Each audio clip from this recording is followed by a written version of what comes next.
네, 안녕하세요. 이원재입니다. 시청 앞, 서울시청 앞 여기 있어요. 그 지하철역에서 나와가지고 3번 출구로 나와서 쭉 걸어 들어오면은 덕수궁 돌담길을 이렇게 걸어가지고 저희 스튜디오로 오거든요. 성공회관에 있는 광화문 스튜디오입니다. 뉴스토마토 광화문 스튜디오인데요. 들어오다가 보면 정면에 뭐 보이겠어요? 경복궁이 보입니다. 그리고 경복궁 뒤에 북한산. 아, 장관이죠. 그리고 지금 거기 광장도 그럴듯하게 좀 꾸며놨어요. 공원도 있고 그래서 약간 이렇게 경복궁과 광화문과 산이 나를 이렇게 품고 있는 듯한 느낌이 들어요. 그 풍경을 보면서 이렇게 딱 좌회전해가지고 저는 스튜디오로 들어오는데요. 바로 거기에 오세훈 시장이 놀라운 걸 설치한다고 합니다. 국기계양대. 100m짜리 국기계양대를 설치하겠다고 했어요. 예산 110억 원 들여서 2026년까지 설치하겠다고 그랬는데요. 물론 다른 나라에도 이런 국기계양대가 있대요. 이집트 카이로 근처 행정수도에 200m짜리 국기계양대. 여기는 왜 설치했냐? 아랍 민주화 시위가 있었잖아요. 우리 그 2010년대에 그런 시위가 많이 있었는데 그 뒤에 다시 군부가 복귀했잖아요. 군부가 복귀하면서 자신감을 과시하기 위해서 국가주의적인 정신을 고취하고자 세웠다고 합니다. 아랍에미레이트. 여기 나라라고 하기가 되게 어려워요. 작은 도시국가, 토호국이라고 불리는데 7개가 모여서 나라 만든 건데 이게 관리가 안 되잖아요. 안 되니까 그래 국기라도 세우자 그래서 6개 토호국가에 거대한 120m짜리 국기계양대 하나씩 세웠다고 합니다. 또 아제르바이잔에도 있어요. 아제르바이잔은 21년째 대통령을 하고 계시죠. 지금 독재국가입니다. 러시아 우크라이나 침공한 다음에 상트페테르부르크 옛날 레닌그라드에 175m짜리 세웠고요. 그리고 이 나라 북한 기정동, 북한의 기정, 우리 파주 건너편에 있는 데 있잖아요. 거기에 160m짜리 인공기 계양대가 있습니다. 독재국가이거나 국가 리더십이 망가져서 국민들을 동원해야 되는 국가이거나 그런 나라에서 주로 세우는데 우리도 그런 나라가 되었는지 서울의 광화문 한복판에 100m짜리 국기계양대를 세운다고 합니다. 이 광화문 광장은요, 2022년 8월에 재개장을 했어요. 무려 2년 가까이 공사를 해서 그때도 예산을 많이 들여서 시민의 광장으로 다시 거듭나게 하겠다. 그래서 지금 가보면 공원도 있고 쉼터가 있고 시민의 쉼터를 컨셉을 바꾼 상태거든요. 근데 지금 얼마 됐지? 22년 8월이면 지금 딱 2년 정도밖에 안 됐는데 다시 뒤집어 엎겠다는 겁니다. 이 컨셉을 뒤집어 엎는 거죠. 시민의 공간에서 국가의 공간으로. 이게 맞나요? 한번 좀 같이 생각해 보시면 좋겠어요. 서울 살기 지금 쉽지 않거든요. 저 서울에서 태어나서 지금까지도 서울에 살고 있는 사람인데 지난 10년 동안 서울 사람이 86만 명이 다른 지역으로 갔습니다. 들어온 분들 빼고 순유출이 86만 명. 지금 서울 인구 950만 명 무너졌고요. 집값은 계속 올라서 살기 어려운데 국기계양대를 세우면 또는 뭐 난지도에 세운다는 거 있잖아요. 서울링 거대한 이 놀이기구 그거 세우면 더 살만한 곳이 될까요? 사람들이 돌아올까요? 어떻게 될까요? 경제를 보는 새로운 관점이 필요합니다. 경제를 보는 새로운 관점 이원재 끝내주는 경제 라이브 오늘도 시작하겠습니다. 6월 28일 금요일입니다. 오늘은 윤형중 레비고50 대표님 그리고 김준일 시사평론가고요.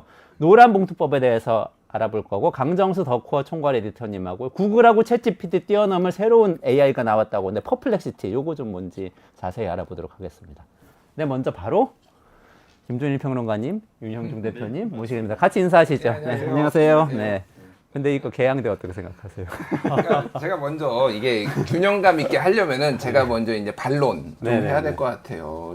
역시. 이 좌파들이 헐뜯고 물어뜯고 국가 정체성을 바로 세워야 되는데 지금 이렇게 하고 있다. 이렇게 좀 이렇게 일단은 왜 여기를 하느냐 이거 좀 설명을 정확하게 드려야 되는 거 아니에요. 오세훈 시장이 왜 그때 이거 발표할 때 뒤에 뭐라고 써 있는지 아세요? 태극기 휘날리며 이렇게 딱 써 있어. 배너가 태극기 휘날리며 딱 써 있고 오세훈 시장 양옆에 누가 앉는지 아세요? 그 보훈 용사들. 예, 보훈 용사들. 예, 한국 전쟁 6.25 참전하셨던 분들 선글라스 끼시고 옆에 딱 두 분이 앉아 계셨어. 그러니까 우리가 지금 세계 유일의 분단 국가. 74년째 지금 올해 이제 6.25 74년인데 아직도 지금 전쟁이 안 끝난 전 세계 유일한 국가입니다. 이 전쟁 우리 순국 선열들 이런 분들의 희생이 있었기 때문에 우리가 자유민주주의를 구가할 수 있는 것이고 그렇기 때문에 그분들을 기리는 거 이것이 정말 잘못된 것인가. 한 해에 2천만 명이 광화문 광장에 옵니다. 그러면 광화문 광장에 와가지고 한국이 어떤 나라인지 어떻게 국가 정체성이 세워졌는지 이런 것들을 보게 해주겠다라는 오세훈 시장의 이 발상이 그렇게 잘못된 겁니까? 라고 보수 우파 쪽에서 주장을 한다. 연기력 너무 뛰어나. 깜짝 놀랐어요. 상처받을 뻔했어. 진심으로 말씀하시는 거. 갑자기. 라고 이제 보수 우파 쪽에서 막대 얘기를 먹은 놈이 되는 것 하는데 같았어. 제 의견은 짧게 말씀드리고 윤영준 대표님, 그러니까 저는 이제 뭐 경제도 좋아하지만 이제 정치적인 거 좀 얘기를 하자면 다른 거보다도 저는 이게 110m예요. 근데 저는 110m보다 주목을 한 게 태극기의 크기더라고요. 아, 태극기가 21m예요. 가로가. 와. 세로가 14m예요. 우리 키가 강풍에 2m 안 되는데. 네, 그러니까 제가 진짜 거대한 궁금한데 태극기네요. 21m의 태극기가 펄럭이려면요. 8월 달에 태풍 올 때 빼놓고는 펄럭이지 않고 쳐져 있습니다. 그러니까 나는 체크 무섭다. 진짜 궁금해. 이걸 어떻게 펄럭이게 하지? 계속 그러니까 퍼져 있어. 이렇게 딱 이게 펄럭여야 되는 거 아니야. 이게 일부러 그게 바람을 쏘면 되죠, 이렇게 위에서. 미친 짓이죠. 그거. 그러면 100m 위에서 그래서 그거를 바로 이렇게. 그러면 예. 막 100m 넘게 선풍기도 아유, 만들어야 우리나라 되는 뭐 거야. 에어컨도 잘 만들고 선풍기도 잘 만드는데 공조 시스템 해가지고 여기서 이렇게 딱 쏘면 되잖아. 이거는 이게 정상적으로 작동할 때는 한반도에 역대급의 루사 같은 태풍이 왔을 때 이제 정상적으로 태극기가 휘날리고 있는 거야 이게. 이거 미친 거 아니야? 난 그거 아니면은 진짜로 하려면은 발언은 약간 아니 미친 죄송합니다. 건 좀 그렇습니다. 아니면은 정신이 좀 어떻게 되신 거 아니에요? 쇠로 만들어야 이렇게 돼. 아예 태극기를 국기 천이 아니라 쇠로 만들어서 21m짜리를 이렇게 빳빳하게 만들지 않으면 안 돼. 그러니까 이게 눈에 보이려면은 커야 되니까 21m로 만든 거잖아요. 그럼 21m짜리를 이렇게 이제 해야 된다라는 거예요. 쇠로 해야 되는데 안전 문제가 일단은 굉장히 심각하다. 저는 이거 약간 위험해 보여요. 굉장히 위험해 보이고요. 그러니까 이게 제가 북한의 주체사상탑을 예전에 올라간 적이 있어요. 아, 그러세요? 예, 2006년에 그때 무슨 일이 있었냐면 이제 노무현 정부 때 금강산 하고 있었고 그래서 이제 묘양산 관광을 개발을 할 수 있나라고 해가지고 묘양산이 평양에서 한 2시간 거리, 1시간 반, 2시간 정도 거리. 그래서 평양에 들어가서 비행기 타고 김포공항에서 평양 순안공항으로 직항으로 한 45분 걸리더라고요. 기내식을 못 먹었어. 너무 짧아서. 내려가지고 평양 관광하고 그다음에 묘양산에 갔다 온 적이 있어서 주체사상탑에 올랐어요. 네네네. 주체사상탑 느낌, 그건 이제 박지원 의원이 지금 얘기했는데 이게 이제 북한 주체사상탑이나 말씀하셨듯이 이제 독재 국가들이 그런 오벨리스크를 이제 많이 세우잖아요. 그러니까 주체사상탑은 사람이 오를 수가 있습니다. 그러니까 제가 이거 궁금한 게, 그러니까 사람이 오르고 우뚝 서 있어가지고 평양 시내가 다 보여요. 예. 전망대 같은 전망대예요, 전망대. 자, 그러면 저는 이게 지금 아직 구체적인 계획이 안 나와서 되게 궁금한데, 이거 사람 올라갈 수 있는 건가? 올라갈 수 없는 건가가 되게 궁금하고, 이게 만약에 그렇게 되면은 문제가 뭐냐면은 다른 건물하고 비교가 안 되게 높잖아요, 100m. 그러면은 여기 보안은 어떻게 될 것인가가 문제가 되게 있네요. 정부 청사가 일단 다 광화문 청사도 보이고요. 있고. 광화문 청사도 있고요. 여러 이제 상당히 높거든요. 저는. 미대사관도 보이겠는데. 예, 여기저기가 다 보여요. 이거 어떻게 이거를 해결할 것인가. 뭐 이런 문제들이 이제 가장 그런 거죠.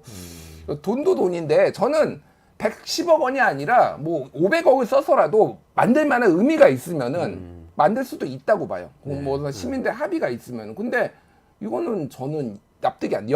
지금 제가 말씀드린 것만 해도 해결해야 될 난제가 너무 많아요. 그러니까 지금. 안전 문제, 보안 문제 이런 것만 해도 예, 다른 예. 뭐 국가주의 이런 거 다 빼고 얘기해도 문제가 예, 예. 많다.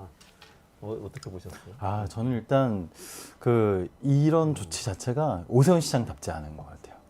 예, 저는 오세훈 시장이 그래도 상당히 좀 세련된 사람이지 않나. 강남 예, 스타일. 강남 스타일이다가 좀 세련되잖아요. 예, 또 예전에는 뭐 꽃미남 심지어 뭐 이거 홍준표 의원이 예전에 이제 뭐 꽃미남이라고 막 비판하려고 쓰기도 했는데 이제 세련된 분이라고 생각했고 지금 오세훈 시장 사실 소프트 파워 굉장히 많이 강조하시잖아요. 그런데 가장 구린 게 이념, 국가, 민족 이런 거를 컨텐츠에서 강조하면 그 K 컨텐츠가 어떻게 될까요? 예. 예? 아마 지금 아까 2천만 명의 외국인이 찾는다고 했는데 급감할 겁니다. 급감. 네. 그리고 보통 이제 심리적으로 보면요. 자존감이 좀 떨어지는 분들일수록 보통 그렇게 대외적으로 굉장히 거대한 상징물을 통해서 이제 자신의 그런 자존감을 좀 드러내려고 합니다. 아까 나열하신 국가들, 그 국가들 비하할 생각은 전혀 없지만 우리가 좀 산유국의 위상에 걸맞는 그런 국가 상징물로 좀 세우려는 게 아닌가라는 그런 생각이 좀 들거든요. 그래서 저는 오세훈 시장이 저 오세훈 시장 굉장히 잘하는 게 있다고 생각해요. 뭘 잘했냐면은 제가 이제 광화문광장을 근 20년 정도를 이제 쭉 지켜보면서 정말 너무 자주 바꾸는 것에 이제 신물이 났거든요. 근데 안 바꾸시더라고요. 이번 임기 때는. 그러니까 이번에 이제 다시 돌아오셔서는 안 바꾸시더라고요. 정말 잘하시고 계신다. 제발 광화문광장 좀 그냥 내버려 둬라. 지금의 상황이 제일 괜찮다. 라고 생각하고 있습니다. 그럼 말씀하시니까 생각이 네, 나는데 네. 오세훈 시장 제가 그 몇 년 전에 100분 토론에서 한번 만나서 토론을 했거든요. 근데 사실 그 전에 서울시장 하실 때가 아니고 이때는 약간 정치적 낭인 같은 때였어요. 낭인 낙선하고 시절. 국회의원 낙선하고 뭐 이런 공백 기간이었는데 만나서 얘기하는데 이분이 아주 차분하고 굉장히 겸손한 거예요. 그래서 이전에 제가 막 뵌 적이 없이 들은 얘기로는 뭐 이렇게 뭐 너무 고고하고 뭐 오만하고 사람 무시하고 이런다는 편견이 많이 있었는데 사라졌었거든요. 굉장히 모던한 보수 정치인이 될 수도 있겠다. 태도도 괜찮고 그랬는데 지금 이거 너무 안 어울리는 것 같아요. 얘기하시니까 생각이 근데 났어요. 이제 오세훈 시장은 이거는 정치적인 거고요. 그러니까 정치적인 거고 왜 이제 맥락을 그냥 짧게 설명을 드리면은 지금 이제 오세훈 시장은 한 번 예전에 서울시장직을 던졌을 때 무상급식 찬반 투표로 본인이 시장직 던졌잖아요. 시장직 네네. 걸고 그게 그때 이제 서울시장까지 하고 대선 후보로 돼야 되는데 본인이 젠틀한 모던한 이미지, 뭐 부드러운 이미지 이번에 여론조사 한 거 보면은 비호감도가 제일 낮은 정치인, 저 유력 정치인들 중에서 그렇기는 한데 보수층의 이거 당내 경선을 통과할 수가 없는 거야. 그러니까 그래서 그때 무상급식도 세게 반대를 했던 이유가 보수층에 소구하기 위해서 나 존재감 있는 사람이요라고 하기 위해서 했다가 한번 망한 거고 이것도 마찬가지예요. 사실은 이게 오세훈 시장을 좋아하실 거예요. 지금 우리가 여기서 떠들고 있는 거. 제발 좀 얘기해달라. 드디어 내 이름이 언급됐다. 이거는 원래 네. 욕 먹으려고 하는 거예요, 사실은. 좌파들이 비판해주면 좋겠다. 좌파들이 말이야 하면서 이제 또 할 거라. 그러니까 뭐 이거를 서울시민 여론조사에 보면은 한 제가 보기엔 과반 이상이 반대할 거예요, 이거는 분명히. 네. 그럼에도 불구하고 보수층에서 내가 안보를 챙기는 사람이다라는 이미지를 가져가겠다라는 거고, 다만 이제 오세훈 시장이 제가 진짜 진정성이 있으려면 지난번처럼 찬반 투표로 시장직 한번 걸어보시라. 아이고 무리한 요구이십니다. 그러면 내가 진정성 인정하겠다. 한 번 더. 한 번 더. 초유의 사태가 또 나겠네요. 네. 이 이야기도 참 중요한 얘기긴 한데 그래도 우리 정책이 경제다니까 여기까지 정리하시죠. 예. 여기까지 정리. 오세훈 시장의 정치적인 야심을 표현하려고 했으나 잘 되진 않을 것 같다. 이런. 근데 아까 저 전망대는 상당히 참신했어요. 전망대. 주체 사상 탑 되는 거잖아요. 그럼 진짜. 그래도 서울에 그런 전망대 하나 있으면 참 좋겠다. 아니, 모든 그러면- 시민들이 접근할 수 있는. 그러면은 네. 저는 진짜 네. 진짜 죽어도 만들어야 된다라고 하면은 전망대로 만드는 게 맞아요. 안 그래서 돼, 안 돼. 아니, 하나만 더. 나 이거 보면서 그거 생각났어. 반지의 제왕. 어? 두 개의 탑 있잖아요. 2편. 자, 저기 제2 롯데월드 저쪽 타워 하나 있고 광화문에 하나 있고 그래서 투타워야, 투타워. 두 개의 탑. 진짜 상징적이다. 재벌과 국가가 지배하는 사회. 재벌과 국가가 지배, 국가주의와 재벌주의가 딱 이거 지배하는 거. 투타워. 서울은 그런 도시입니다라고 선언하는 것 같아요. 확실한 소프트파워를 보여주고 있어요. 씁쓸하네요. 씁쓸해요. 오늘 또 중요한 얘기 해야 되니까 예. 살짝 넘어가 보시죠. 정책이 경제다 시간이고요. 네. 노란봉투법 이야기 해보려고 그러는데요. 이 노란봉투법 환노위에서 지금 다시 현안으로 부상했죠. 그래서 지금 논의 시작했는데 어떤 건지 일단 정리를 한번 해주시고 어떤 분이 좀 내용을 정리해 주시겠어요? 이거는 오늘은 진짜 윤영준 대표님이 말씀을 많이 하시고 제가 보론을 조금씩 하는 걸로 하는 게 좋을 것 같아요. 네, 네, 네. 워낙 전문가예요, 여기가. 이 노란봉투법 제가 이것과 관련된 기사를 그래도 상당히 많이 쓴 기자였었거든요. 그러면 특히 초기에는 제일 많이 쓴 기자 중에 한 명이었는데 요즘에 이제 많이 쓰시니까. 근데 그럼에도 불구하고 요 사안을 설명하기가 굉장히 어려워요. 그러니까 일단 어렵다는 거를 먼저 이제 전제를 깔고 들어가는데요. 근데 그럼에도 불구하고 최대한 쉽게 한번 이제 설명을 말씀드려보겠습니다. 일단 노란봉투법. 일단 노란 봉투에 바로 눈길이 가시잖아요. 네, 노란 봉투가 이제 어찌 보면 이름 굉장히 잘 지었다라고 좀 볼 수 있을 것 같아요. 이 사안 자체가 어렵다 보니까 어떤 하나의 상징물을 이용해서 이름을 잘 지었다라고 생각이 되는데요. 그 발단은 이렇습니다. 쌍용 자동차 정리해고 사태 다들 들어보셨잖아요. 2008년도에 그렇죠. 당시 쌍용차 한 2,400명 당시 직원의 3분의 1을 단번에 정리해고 한 사건이었습니다. 그리고 그 사건은 그냥 정리해고 사건만으로 유명하지 않았고 당시 많은 사업장들이 2008년도에도 정리해고를 했었거든요. 네. 이제 옥새 파업이라고 해가지고 아예 공장을 점거하는 형태의 파업을 진행을 했었습니다. 네.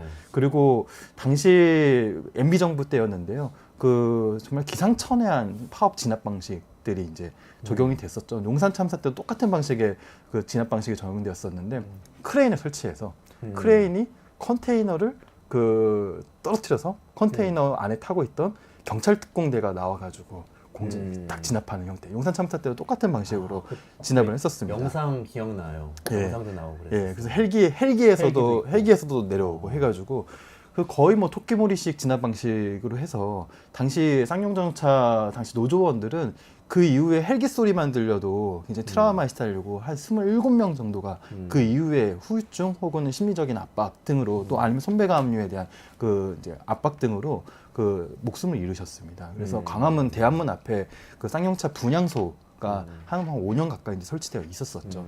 근데 그 사건이 2008년도 때 한창 2008, 90년도에 유명했는데 2014년쯤에 4년쯤에 판결이 하나 나옵니다. 대법원 판결이 하나 나오는데 어떤 판결이냐면은 쌍용차 노조원들이 쌍용차에 입힌 손해배상 청구액을 대법원이 49억 원으로 확정을 해버립니다. 네, 거기에 또 국가 손배도 따로 있습니다. 이거는 이 경찰들이 그 크레인 동원해가지고 컨테이너 내리고 막 그 여러 가지 장비들을 이용했잖아요. 이 돈도 다 그 쌍용차 노조원들에게 청구를 한 겁니다. 손해배상으로. 예. 기업도 청구하고 기업 걸 확정해준 게 49억, 네, 49억 원입니다. 국가권 따로 있고. 네, 요 보도를 보던 그 당시 평범한 그냥 본인이 소개로 평범한 주부이자 새 아이의 엄마, 특히 막내 아이는 이제 뱃속에 있었다고 합니다. 그래서 막내 그 평범한 주부였던 배춘환 씨라는 분이 요 보도를 보고 있었는데요. 당시 이제 둘째 아이인가 첫째 아이의 이제 태권도비를 이렇게 노란 봉투에 싸고 있었답니다. 근데 이제 49,000원, 근데 그 정도의 돈을 아마 이제 지불하려고 하고 있었는데 49억 원이라는 소리를 듣고 나 같은 사람이 10만 명이 모이면 저 돈을 좀 해결해 줄 수 있지 않을까? 그래서 내가 일단 그래도 49,000원이라도 보태볼까? 그래가지고 자신이 이제 구독하고 있었던 시사주간지 시사인이라는 매체에 이 노란 봉투에 49,000원을 담아서 편지를 정성껏 써서 보냈습니다.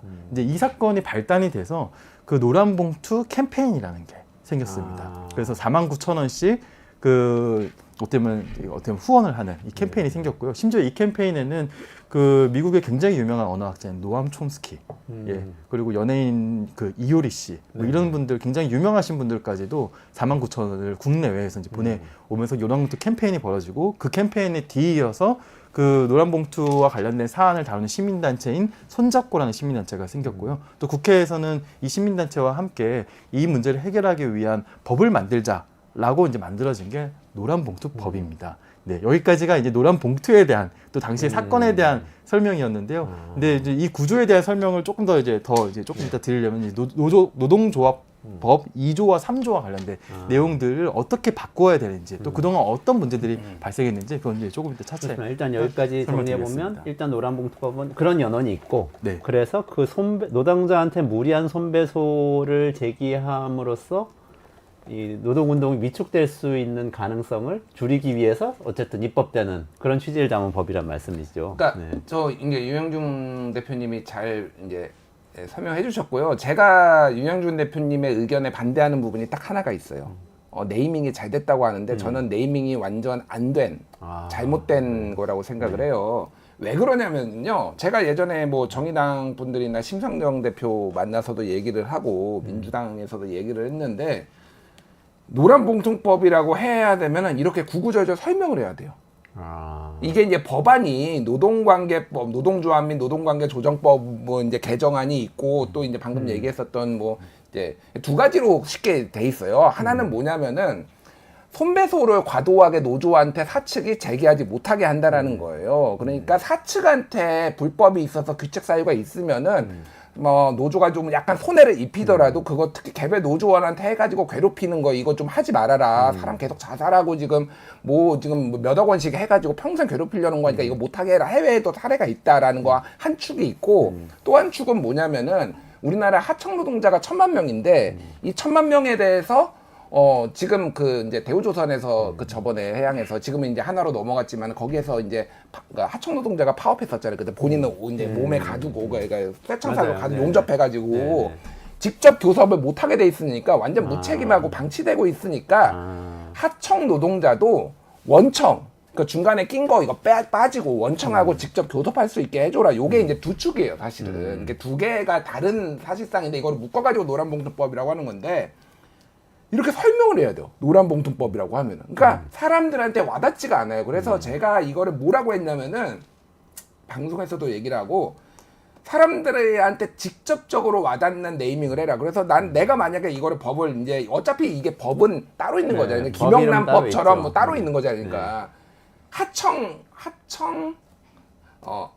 권리법 이런 걸로 해라 차라리. 하청이 권리를 찾을 수 있는 법안으로 하면은 우리나라의 하청 노동자가 1,000만 명, 뭐 정확하게 모르겠으나 뭐 500만에서 1,000만이라고 하면은 그 사람들이 직관적으로 이해할 수 있다. 근데 노란봉투법이라고 하면은 이해하기가 첫 번째 어렵고 이게 가장 제가 보기에는 민주 진보 좌파 진영의 문제인데 감상주의가 있어요 특유의. 예, 그리고 시혜성이 있습니다. 시혜성. 예, 노란봉투 도와준 거잖아요. 권리는 직접적으로 본인이 나서서 찾는 거고요. 네. 노란봉투는 우리가 옛날에 도와줬으니까 계속 도와주겠다라는 거예요.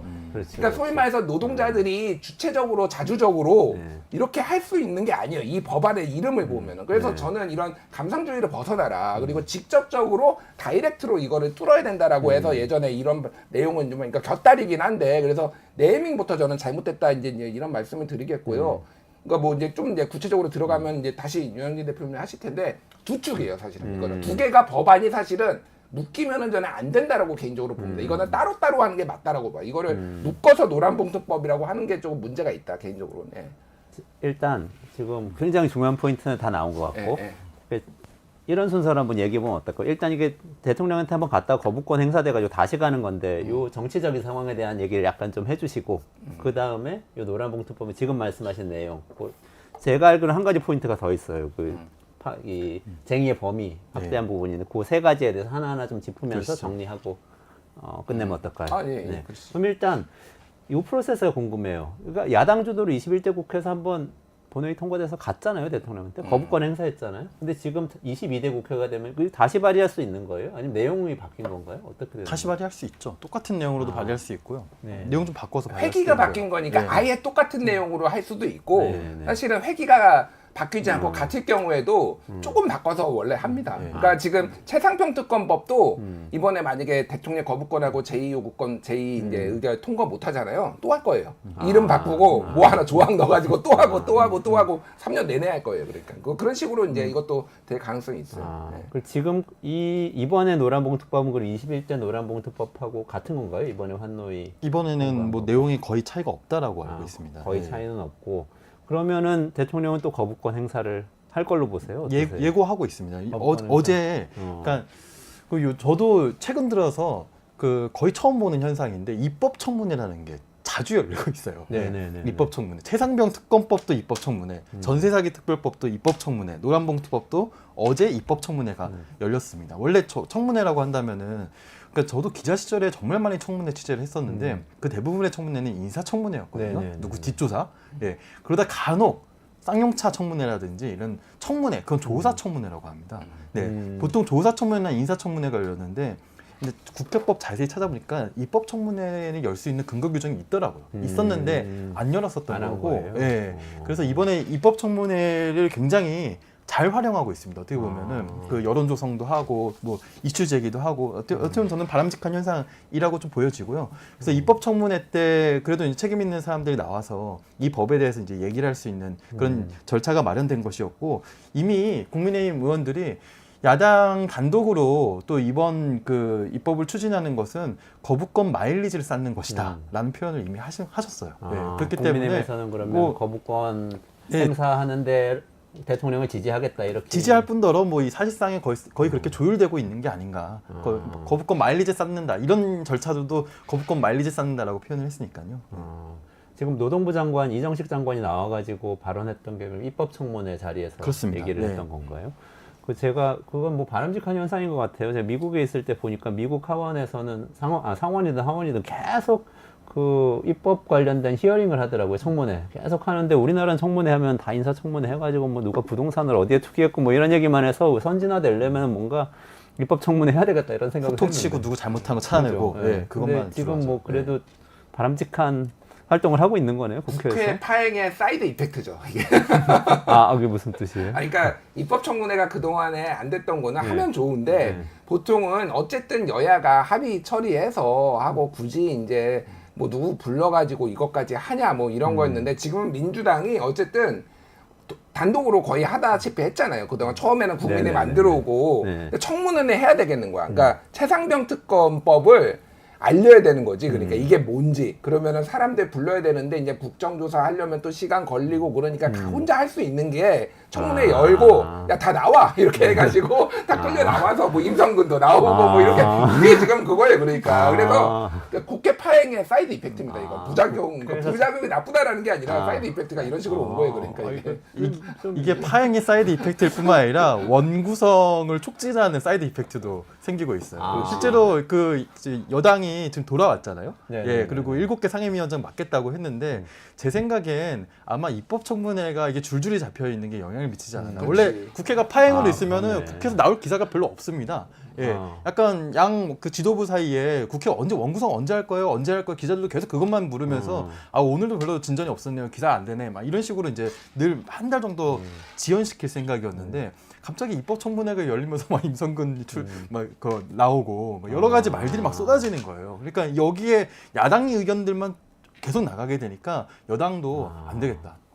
들어와야겠다라고 생각하게 된 거. 제가 보기엔 그렇게 추측하고 있습니다. 그리고 최상병 특검 같은 그런 어떻게 보면 정치적 사안뿐만 아니라 이런 노란봉투 특법 같은 정책 사안에 대해서도 야당 단독으로 막 장관 불러다가 이렇게 논의하고 이런 모습이 그렇죠. 어떻게 보면 이제 네. 여당에 대한 압박도 된다 압박이 이런 되죠. 얘기네요. 그치. 네. 그거는 머리를 잘 썼네요 민주당에서. 뭐 바보들은 아니니까. 근데 지금 숫자상으로 어떻게 되는 거예요? 이게 지금 야당이 191석이면은 192석. 예. 192석인가요? 예. 그러면은 108대 192.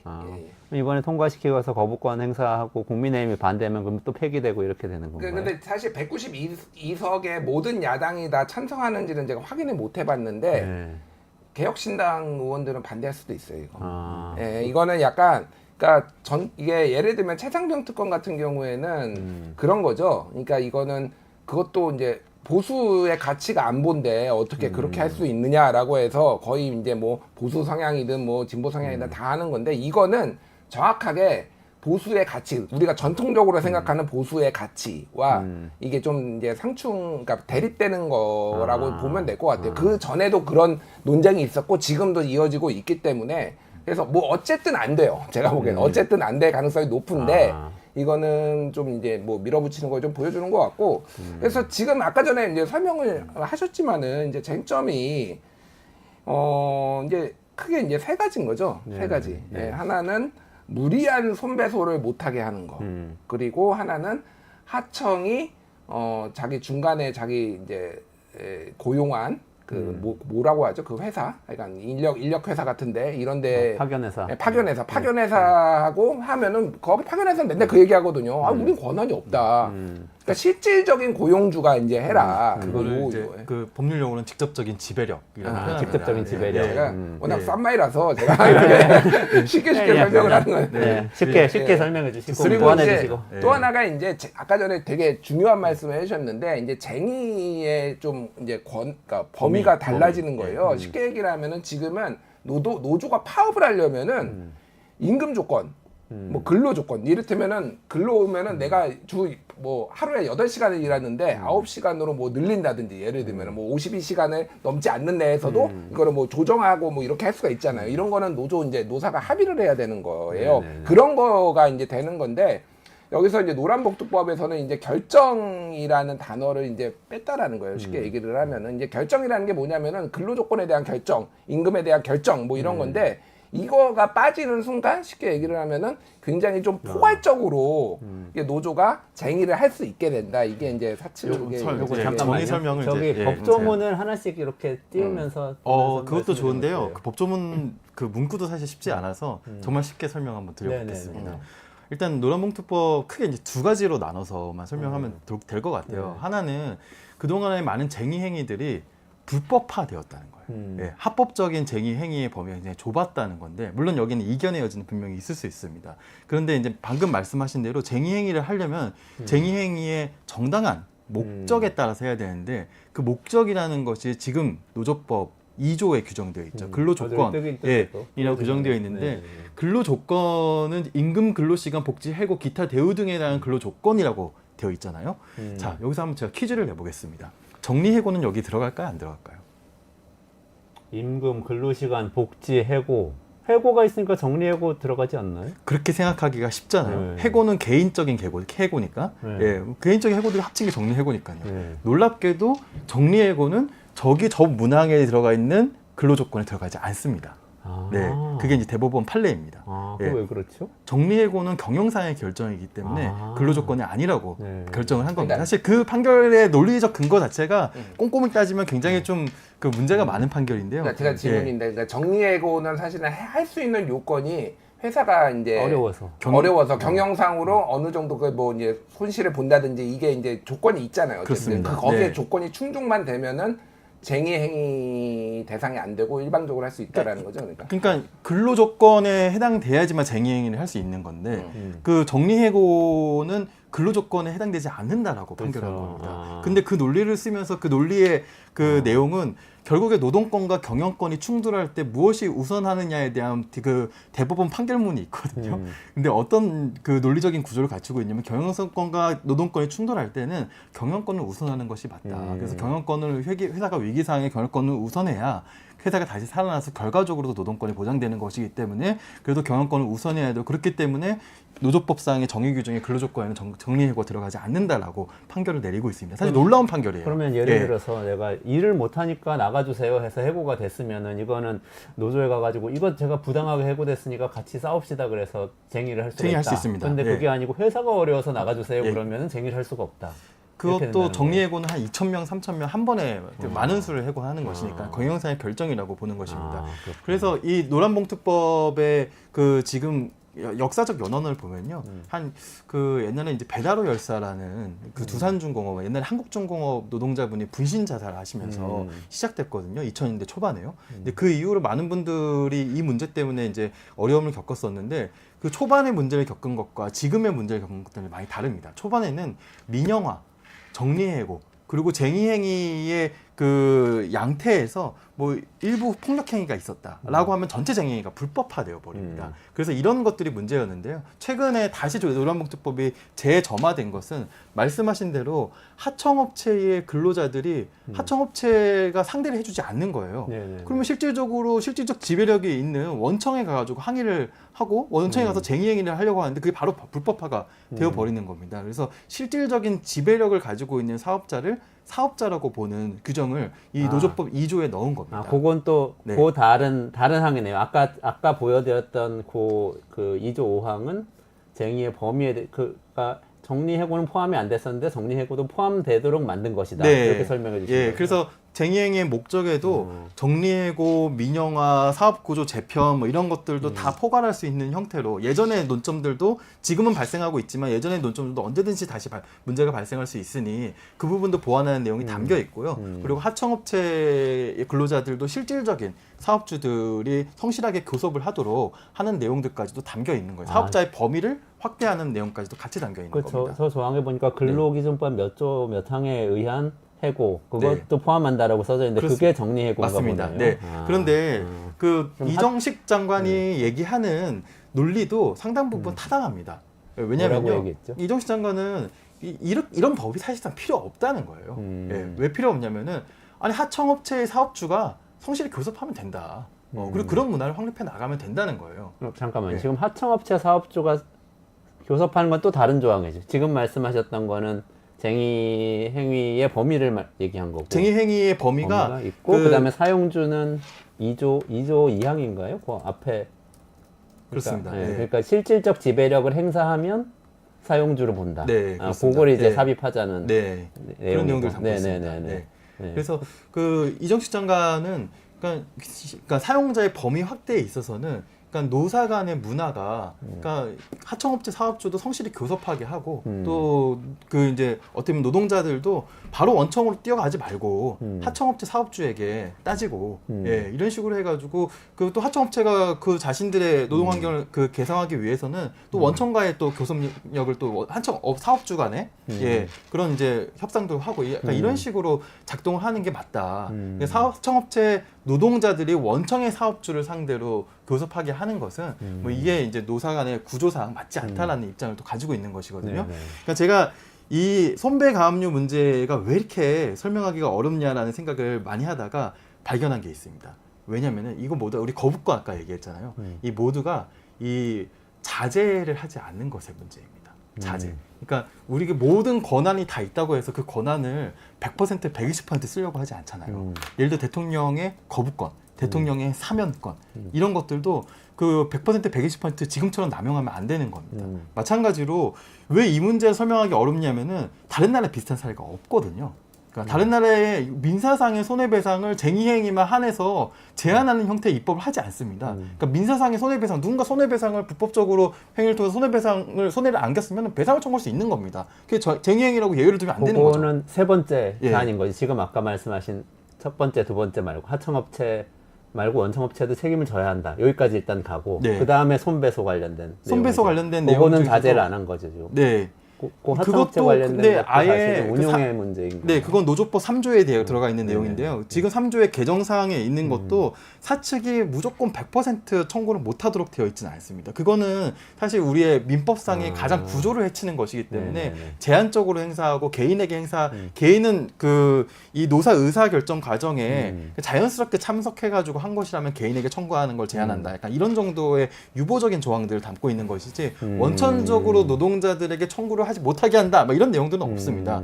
그러니까 뭐든지 그 민사상의 손해배상 청구라는 것은 그러니까 이게 어떻게 활용되고 있냐면요. 이 법기술자들이 사실 문제예요. 법기술 이게 저거는 진짜 잘 해석이 안 되는데 개정안이 어떻게 개정된다는 건지 지금 말씀하신 그 파트는 네, 조항 자세히 보면요. 근데 뭐 조항의 구체적인 문구들을 뭐 하나하나 설명드리기보다는 조항의 문구들은 그러니까 예를 들면 이런 거예요. 제가 그러니까 우리 회사가 갑자기 민영화가 된대요. 네, 민영화가 된다 그래가지고 그 갑자기 한 사업부를 없앤다.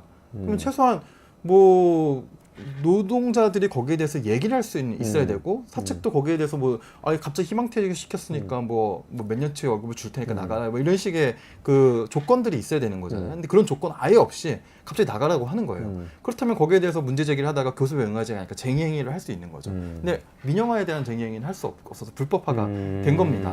예. 그렇게 돼버리는 거예요. 예, 그렇게 돼버려서 근데 그 모든 절차를 저는 개인이 뭐 어떤 막 노력이나 막 튀게 행동하지도 않았고 그냥 노조가 그 모든 절차를 밟아가지고 투표도 하고 해서 쟁의행위에 나선 것이고 나는 그 노조원으로서 참여한 것임에도 불구하고 개인 손배를 나중에 민사소송의 대상까지 민사소송에서 된다는 개인 거죠. 손배를 맞는 겁니다. 내 월급 가압류 걸려있고 내 전세보증금 가압류 걸려버려가지고 내 통장 가압류 걸려가지고 우리 아이들 학원비도 못 내게 되는 그런 상황이 벌어지게 되는 겁니다. 그게 엮여 예. 있군요. 그러니까 그러니까 다 예. 엮여 있어요. 다 그러니까 엮여 이렇게 있네, 세 보시면 돼요. 가지가. 좀 그러니까 잘 설명해 주셨고 이런 논리 구조로 보면 돼요. 그러니까 정리해고 제도가 1998년 이제 외환위기 이후에 처음에 도입이 돼가지고 긴박한 경영상의 이유로 해고할 수 있다 이렇게 냈잖아요. 네네. 그때 뭐 현대자동차 해가지고 뭐 한진중공업 해가지고 무수하게 많은 회사들이 이제 긴박한 경영상의 이유로 했고 예를 들면은 그 기타 만드는 유명한 콜텍이란 네네. 회사 같은 경우에는 회사 자체를 한국에서 만들면 타당성이 안 맞으니까 다 자르고 공장을 다 해외로 이전해 버렸어요. 그래서 13년 동안 싸웠어요. 그러니까 이 사람들이. 근데 파업을 했는데 다 불법이야.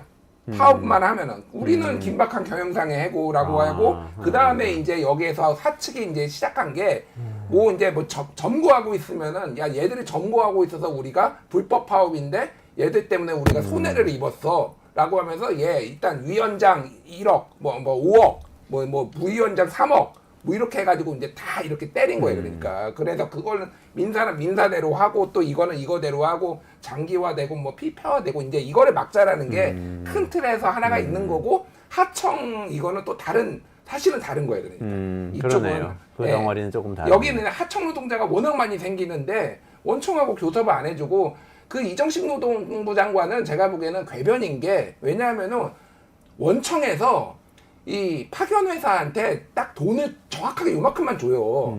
그러면은 무슨 성실하게 교섭을 합니까? 여기서 돈을 더 줘야지 그 다음에 무슨 돈이 뭐 노동 조건이 바뀌는데. 그러니까 그거는 말도 안 되는 얘기를 하고 있고, 그러니까 직접 이제 교섭을 해라 뭐 이런 거고, 해외 사례 이제 선배소 제안하는 거 같은 경우에 말씀하셨다시피 뭐가 해외 유럽이나 이런 데서 구체적으로 뭐를 할 수 있다 없다 하는데 관례적으로 독일이나 뭐 이런 유럽 국가들은 개인한테 안 걸어요 그냥. 왜냐면 다 상호 존중해, 상호 존중해 그러니까. 근데 우리나라는 하도 이런 일들이 있으니까 이게 비극이에요. 제가 보기에는 너무 난폭하게 해왔다는 하나하나씩 다 저는- 만들어야 되는 거예요. 이거를 법을 이게 모두 다 법으로 이게 규정해야 굉장히 된다. 필요한 사회예요, 사실은 이거를. 그러니까 이 상황인 거예요, 그러니까 정확하게는. 네. 이게 그 서구에서 표현하는 괴롭힘 소송이라고 이제 분류를 할 수 있거든요. 네. 괴롭힘 소송이라는 게 뭐냐면은 그 소송이라는 건 보통 어떤 소송을 통해서 달성하는 목적이 있는 거잖아요. 그 사안의 시시비비를 가리고 뭐 그 사안에 대해서 내가 원상복구를 하고 하는 건데, 괴롭힘 소송은 소송의 목적 그게 아닌 겁니다. 상대를 괴롭히는 게 목적이 있는 겁니다. 그래서 이것의 그 분류를 괴롭힘 소송으로 이제 구분을 할 수 있는데, 이게 왜 전형적인 괴롭힘 소송이냐면요. 사실 이렇게 손배를 걸어서 노조를 압박하고 노조를 깨트릴 수 있고, 그리고 개개인들에게 이렇게 압박을 줄 수 있다는 것이 널리 퍼져 있지 않았어요. 예, 2007, 8년도에 정리해고 많이 하고 2002, 3년도에 정리해고 많이 할 때 한 차례 있었는데, 이상하게 손배가 압류 문제는 2010년도에 많이 터졌잖아요. 왜 그랬냐면은 요거를 가지고 컨설팅하러 다니는 사람들이 있었기 때문입니다. 기업들에게 요 방법들을 파는 거예요. 요 방법들 팔아서 내가 마음에 안 들었던 노조 깨버리고 친기업 노조 만들어주고 손배가 압류 왕창 때려가지고 노조 활동 위축시키고 하는 방법들을 되게 잘 컨설팅하러 다녔던 사람들이 있었던 겁니다. 그래서 그게 창조 컨설팅이라는 회사이고, 또 삼성 기업에서도 이 손배가 압류 이용해서 노조를 활동 위축시키자 이런 내부 문건들이 나오고 했었던 것들인데요. 그러니까 이게 몇몇 법 기술자들이 굉장히 고액의 수십억의 컨설팅비를 받으면서 몇몇 기업들이 이 컨설팅을 수행을 하고, 이것들이 그 컨설팅을 받은 업체들마다 다 이 손배가 압류 문제가 걸렸던 거예요. 그래서 어찌 보면은 이거는, 그러니까 요즘 이게 검찰공화국이라고 표현할 수 있는 게, 저는 검찰공화국의 법 기술자들의 공화국이라고 표현하고 싶거든요. 이 손배가 압류 문제도 이 한국만이 회사인 게, 요 문제를 가지고 손배가 그 법 기술자들이 굉장히 악용했기 때문에 벌어진 문제들이었습니다. 그래서 최근에 이정식 장관은 이렇게 얘기했어요. 요 문제가 상당히 줄어들었다. 지금 한 8개 사업장밖에 해당되지 않는 문제다라고 얘기를 했거든요. 손배가 예, 그러니까 왜 이게 2010년도에 그렇게 많은 사업장 수천억 원의 손배가 압류 물렸던 사안들이 왜 이렇게 줄어들었을까요? 왜 그랬어? 노란봉투법 논의가 나오기 시작하고, 이게 뭐 실제로 통과도 되고, 그리고 요거를 이런 식으로 악용하는 기업들이 욕도 먹고, 심지어 기업들은 이 소송을 취하해주고 싶다는 겁니다. 그러니까 요 노란봉투법에 담겨 있는 내용 중에 하나가 이 사용자 면책도 있거든요. 이게 요거 하나 굉장히 중요하니까 말씀드리고 싶은 게, 사용자 면책이 뭐냐면은, 지금 사용자들은 오히려 소송을 취하하고 싶어도 배임죄로 주주들한테 소송에 걸릴까봐 취하를 못 해주고 있다는 거예요. 그러니까 이게 워낙 이제는 이런 식으로 괴롭힘 소송을 하면은 자신애들 욕먹고 기업 이미지도 나빠지기 때문에 소송을 취하하고 싶은데, 내가 이걸 소송을 취하면 주주들에게 배임죄로 소송이 걸릴까봐 그게 두려워서 못한다라는 이제 대답들을 하고 있다는 겁니다. 그래서 그 부분을 면책하는 조항도 이번 노란봉투법에 같이 넣었거든요.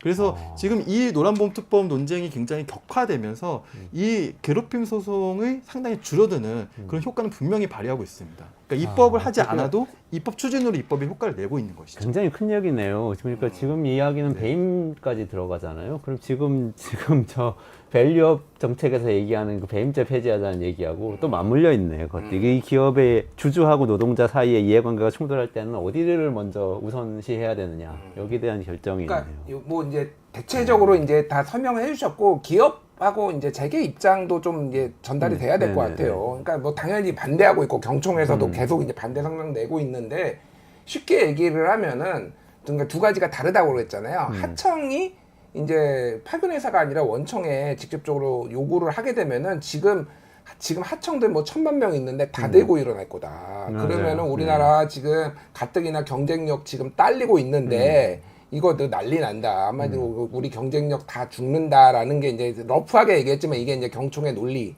재계의 논리이고, 아주 저는 틀린 얘기는 아니라고 봐요, 사실은. 아주 틀린 얘기는. 틀린 얘기라고. 예. 뭐 시간이 많지 않지만 아주 일단 마지막 포인트로 딱 한번 말씀하시고 반박하겠습니다. 반박하시고 네. 정리하겠습니다. 아주 이제 틀린 얘기는 아니라고 보는 게, 물론 이제 우리나라가 가지고 있는 이 정규직과 비정규직의 어떤 임금 격차, 이게 이제 심각한 사회 문제기는 해요. 그거는 사회 문제기는 한데, 이 이제 파견제도라는 제도 자체가 이제 불합리성이 있는 것도 저도 인정을 합니다. 그런데 그럼에도 불구하고 이게 직접적으로 교섭을 모든 거를 하게 되면은 그러면은 이게 의미가 없어져요, 사실은. 이 지금 이 제도 자체가 파견은 그러니까 이 제도 그거를 다 없애는 게 가능한 것인가에 대해서 저는 아주 현실적인 의문이 있는 거예요. 그러니까 어쨌든 이게 제도적으로 자리가 잡혀 있고 그래서 그러니까 저는 제한적으로 뭐 이게 줄 수는 있다고 봐요. 어떤 뭐 특정한 상황에 있어서 단계적으로 이렇게 줄 수는 있는데 무조건 문제가 생기면은 원청부터 찾아가 가지고 할 수 있게 하는 게 이게 효율적인가? 맞나? 좀 이런 지금 생각이 드는 거죠. 뭔 그러니까. 일리가 있을 수 있네요. 일단 네. 그 좀 말씀하시죠. 저는 이제 노란봉투법이 뭐 파견을 없애자거나 아니면 무조건 원청부터 찾아가자라는 법은 아니라라고 먼저 말씀드리고 싶고요. 왜냐하면 찾아갈 수 있다와 무조건 찾아가는 건 다르거든요. 이거는 찾아갈 수 있다. 그 상대를 그 상대에게 쟁의행위를 할 수 있다라고 규정하고 있는 겁니다. 그래서 물론 할 수 있으면 먼저 찾아갈 수도 있지 않느냐라는 반론은 충분히 가능하고요. 저는 이렇게 생각합니다. 이게 노란봉투법이 사실 무리한 손배소를 이렇게 하는 것들을 좀 자제하자라는 취지잖아요. 그렇다면은 지금 전 세계에 무리한 손배소를 사업주들이 하는 나라들이 없습니다. 한국 빼고는요. 예, 그 나라들은 다 그러면 그 좀 소송 천국이고 무슨 그 쟁의행위 파업 천국이고 그런가요?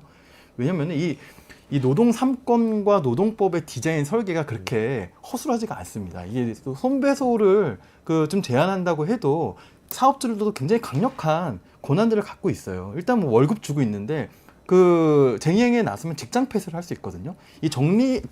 쟁의행위와 직장 폐쇄는 둘 다 굉장히 제일 강한 수단들입니다. 이 두 수단이 힘의 균형을 이루면서 전 세계의 노사 균형이 이루어지고 있는 거거든요. 네, 한국만 이게 예외라고 볼 수가 없어요. 두 분이 의견이 일치한 것 같아요. 근데 네. 아까 그 원청업체에게 실질적인 지배력이 있으면은 사용주로서 인정한다. 이 부분은 어떻게 보세요? 그건요, 뭐 이제 원청업체들도 우리 실질적 지배력 없었다라고 하면서 또 이제 그 법원으로 갈 수도 있는 것이거든요. 그래서 그 원청업체에게 따질 수 있다라는 조항만으로 뭐 그렇게 문제가 생긴다고 생각하지는 않습니다. 예. 네, 여기까지 딱 정리를 해야 될 것 같아요. 이게 강정수 박사님도 기다리고 계시는데 조금만 기다리시면 제가 구글을 넘어설 수 있는 AI, 퍼플렉시티에 대해서 강정수 박사님하고 AI 시대에서 말씀드릴 텐데요.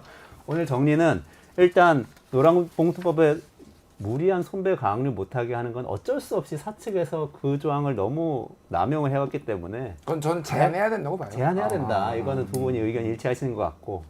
근데 이 말씀하시는 거 보니까 김준일 평론가님 말씀하신 대로 두 개를 법을 분리해서 좀 추진을 했으면 어땠을까 싶은 생각도 드네요. 완전 선배에서 다른 통과시키고 내용이에요, 지금 사실은. 또 네. 논란이 있는 부분 좀 더 논의하고 이런 생각이 드는데 여기까지 말씀하시고 우리 또 저는 애국보수입니다. 네.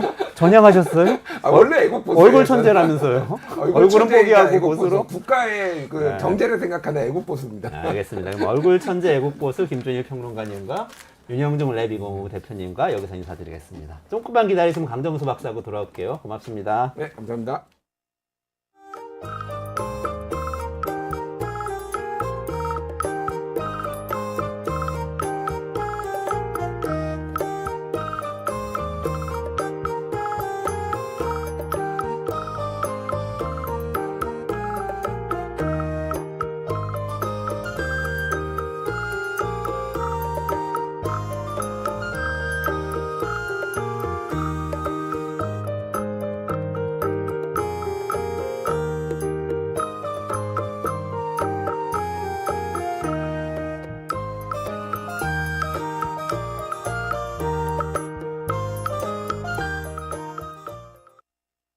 월 한 250 받아요. 때려친 선배가 있어요. 동료가 있어요. 음. 근데 보니까 월급에 따박따박 찍히는 돈이 500만 원이라고 하는 거예요. 매출이 500만 원이 아니라 내 월급의 2배잖아요. 2배죠. 그래서 나도 저 선배에 따라서 때려치고 자영업을 할까라고 해서 만약에 실제로 내 월급에 따박따박 현금이 500만 원 찍혔다. 그럼 직장은 때려치기를 잘한 걸까요? 못한 걸까요? 잘한 거 아니에요? 게다가 사장님이잖아요. 위에 과장님도 안 계시고. 그렇죠.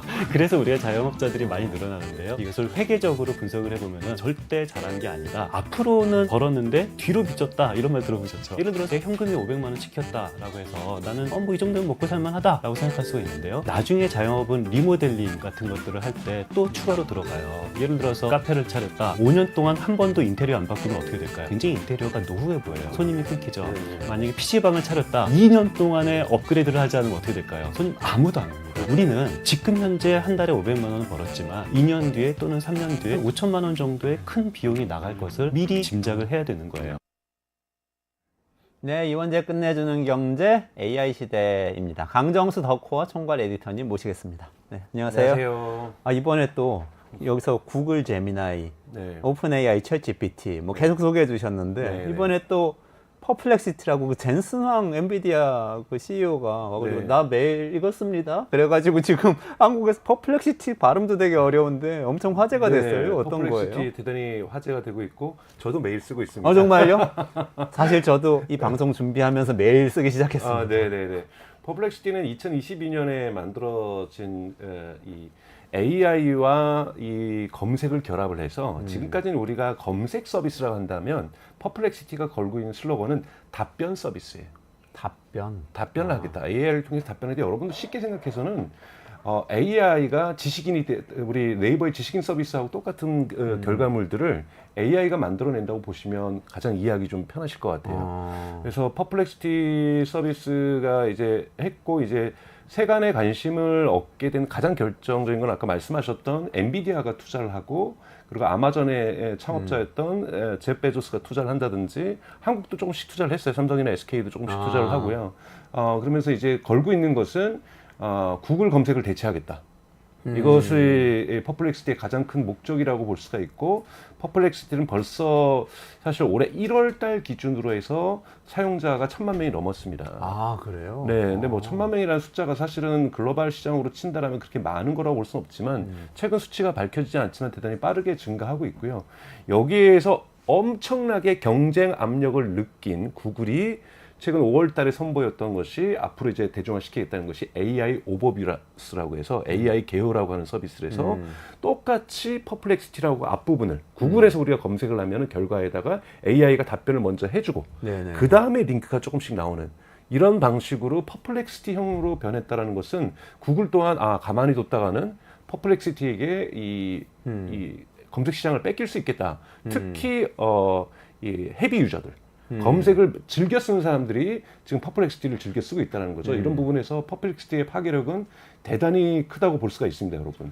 지금 한번 저희가 검색을 한번 해봤어요. 그래서 말씀 주셔서 한번 보시면서 설명해 주시면 좋을 끝내주는 것 같아요. 경제 이렇게 나오면 맨 위에 링크가 나옵니다. 저 링크가 뭐냐면 저거를 참조해서 아래에 답변들을 만들었다라는 거죠. 검색 네, 대단히 결과군요. 위력적인 건 뭐냐면 동영상에서도 콘텐츠를 가져옵니다. 그러니까 동영상에서도 유튜브 영상 같은 거 뜨네요. 네, 저기 오른쪽에 방송 보면은 영상이 방송 영상, 유튜브 영상까지도 분석해서 가져오기 때문에 네네네. 되게 파괴력이 큰 거죠.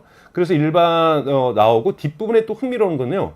추가 질문들이 있어요. 추가 질문들이 같이 떠요. 추가 질문들이 밑에 나와가지고 네네네. 사실은 이것도 궁금한데, 이것도 궁금한데, 이것도 궁금한데 해서 퍼플렉시티에서 소비가 계속 이어질 수 있도록 만들어냈고 이것이 얘기해서 뭐 지식이 시작되는 곳이라고 해서 이제 퍼플렉시티는 슬로건을 걸고 있는데요. 사실 유사 서비스들이 계속 유럽이나 미국에서 나오고 있고 대단히 인기를 끌고 있습니다. 질문이 이어서 나온다고 그러셔서 제가 검색을 또 해봤어요. 네. 그래서 그 캡처한 화면이 있는데 좀 보여주시겠어요? 네네네. 최태원, 노소영 이게 최근에 뉴스가 많이 네. 나왔잖아요.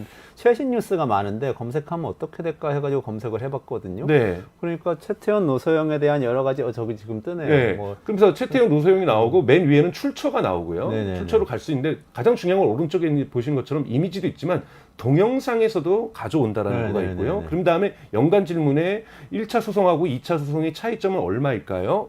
차이점은 무엇일까요? 네네네. 그리고 앞으로는 소송을 어떻게 전개될까요? 이렇게 하면서 AI가 사실은 우리가 있는 기사나 이런 데서 이 내러티브를 갖다 분석을 해서 그 다음에 있는 이런 부분들, 호기심을 자극하고 있는 부분들을 질문으로 만들어내서 그 질문들을 계속 소비하게 만들거든요. 근데 이 퍼플렉시티 여러분 서비스로 들어가셔도 되고 앱도 있고요. 또 구글 크롬을 많이 쓰시는 분들은 기본 검색이 요즘 구글로 되어 있잖아요. 네. 그거를 퍼플렉시티로 바꿀 수도 있습니다.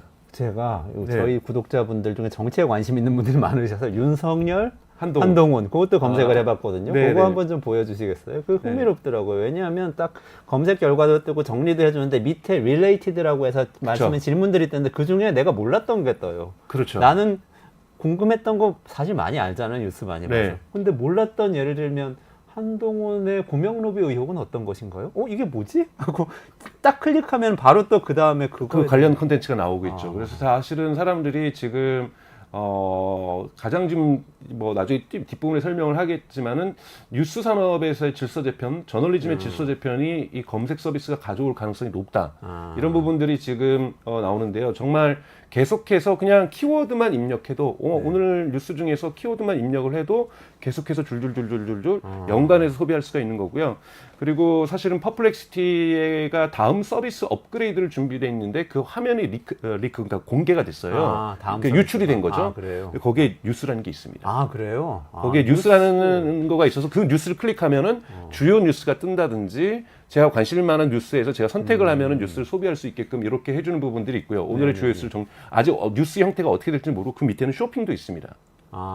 지금 화면 저기. 네, 지금 저건가요? 이것이 여러분 리크된 건데 맨 위에 지금 화살표 빨간 걸로 보시면 맨 위에 지금 뉴스라는 서비스가 있잖아요. 네네네. 그래서 저 뉴스를 클릭하면은 이 관련 뉴스들이 이제 뜨게 되는 이러한 형식이 될 수 있고 뉴스 소비를 사실은 여러분 저는 이제 두려워하는 거는 거의 네이버 뉴스처럼 되지 않을까. 모두가 이 안에 가서. 네, 물론 합의하고 동의한 업체들만 들어오겠지만 여기서 뉴스를 제공하고자 하는 업체들도 분명히 존재할 거고요. 그리고 여기서 중요한 거는 또 이제 많은 사람들이 이 제품에 대한 것도 검색을 하거든요. 에어컨을 추천해달라. 냉장고를 추천해달라. 네네네. 그렇게 되니까 기업들 같은 경우에서도 지금 되게 급한 거는 인공지능에서 우리 제품이 먼저 추천되기를 원하는 거죠. 네네. 이 시장도 대단히 커질 수 있다는 부분에서 앞으로 이 언론이라든지 이 기업의 마케팅 부분에서도 거대한 변화가 발생할 수도 있습니다. 네. 근데 그게 챗 GPT하고는 어떻게 다른 거예요? 우리가 챗 GPT가 그렇게 될 거라고 많이 또 얘기를 했었잖아요. 챗 GPT 관련해서는 챗 GPT는 지금까지는 2023년 4월까지의 데이터만으로 업데이트되어 있죠.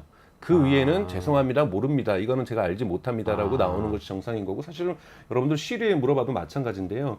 5월 28일자 뉴욕타임즈의 보도에 따르면 챗GPT가 오픈 AI가 즉 새로운 신상품을 지금 벌써 GPT-4.5가 나와 있고 네네. 경쟁 치열하잖아요. 벌써 네. 클로드 3.5 소넷도 그렇죠. 지금 대단히 좋고 네네. 그래서 곧 또 여기에 대한 응수로 챗GPT의 새로운 버전이 나옵니다. 여기에 서치 엔진이 들어간다고 공식적으로 밝히고 있어요. 그래요? 네, 그렇기 때문에 GPT-4.5도 이 챗GPT도 여기에서 검색으로 분명하게 진출을 할 건데요. 그거는 제가 한 컨퍼런스에서 이제 오픈 AI 쪽 담당자가 발표하는 걸 들어봤었는데요. 거기서 뭐라고 얘기를 하냐면 챗GPT는 2023년 4월까지밖에 데이터가 없는데 끊임없이 사람들이 지난 주말에 축구 경기 결과가 어떤지 물어보고 총선 결과가 어떤지 선거 결과가 어떤지를 물어보는데 그리고 나 무슨 뭐 제품 하나 사려고 하는데 옷 하나 사려고 하는데 이거 이거 괜찮아 너는 어떻게 생각해? 라고 물어본다라는 거예요. 이 수많이 물어보는 것에 대해서 답변을 안 하는 것도 곤란하다. 그러니까 그 고객들이 물어보고 사용자들이 물어보는 것에 대한 답변을 해야 되는데 이 사용자들과 이용자들은 최신 정보에 대해서 물어보는 경향성이 강하다라는 거예요. 왜냐하면 이미 GPT-4.5라든지 클로드의 소넷이라든지 구글의 제미나이에 대한 신뢰도가 쌓이기 시작하면 사람들은 계속해서 물어본다는 거죠. 특히 이런 부분들이 잘 되어 있는 것이 하이퍼클로바 X죠. 네이버 같은 경우에는 사실은 AI 이 거대 언어 모델 수준이 사실은 미국 기업들에 비해서는 떨어지지만 네이버는 쇼핑을 잘 결합해 놨거든요. 그래서 쇼핑을 결합해 가지고 예를 들자면 제가 만약에 결혼 준비를 한다. 네. 그러면은 이렇게 몇 가지 하면은 신부 드레스는 어디서 하고 화장은 어디서 하고 촬영은 어떻게 하고 뭐 이런 것까지도 쭉 뽑아주거든요. 나는 어느 동네에서 하고 싶다 그러면 어느 동네까지도 뽑아주고 뭐 이런 식으로 대단히 쇼핑하고 네이버는 잘 연결해 놨는데요. 여러분들 보시면 알겠지만 사람은 안 찾아주죠.